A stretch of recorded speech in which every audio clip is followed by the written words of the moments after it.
گانے والیاں عام ہو جائیں گی.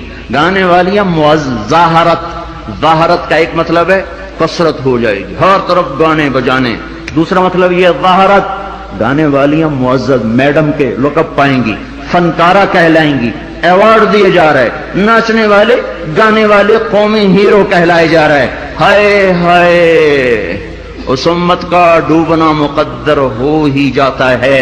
جہاں ناچنے والے، جہاں گانے والے، جہاں بلہ پکڑ کے کھیلنے والے ہیرو بن جائیں، وہاں اس قوم کا ڈوبنا ہی مقدر ہے.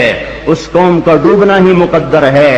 یا صرف ایک گیند اور بلے پر لوگ قربان ہو رہے ہوں اور فدا ہو رہے ہوں، اور ناچنے والے اور گانے والیوں پر لیبل لگائے جا رہے ہوں اور ان کو میڈل دیے جا رہے ہوں، اور گھر گھر تہذیب ننگی ہو چکی ہو.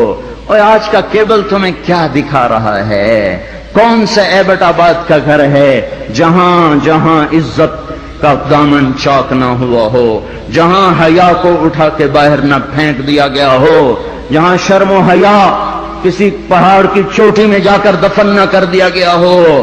وظہرت الکائنات والمعازف، گانے والیاں، گانا عام، موسیقی عام.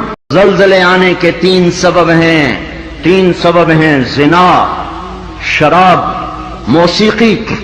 گھر گھر ناچ، اور ناچ بھی ننگے ناچ. کہاں چلا گیا شرم و حیا؟ پہاڑ کے لوگ تو بڑے حیا والے تھے. بسوں والوں نے اشتہار لگا ہوتا ہے VCR ٹائم، بس بھرنے کے لیے اشتہار لگا ہوا ہے VCR ٹائم. ارے بدبخت، کہیں ٹکر ہو گئی، مر گئے تو اللہ کو کیا منہ دکھاؤ گے کہ کس حال میں میری موت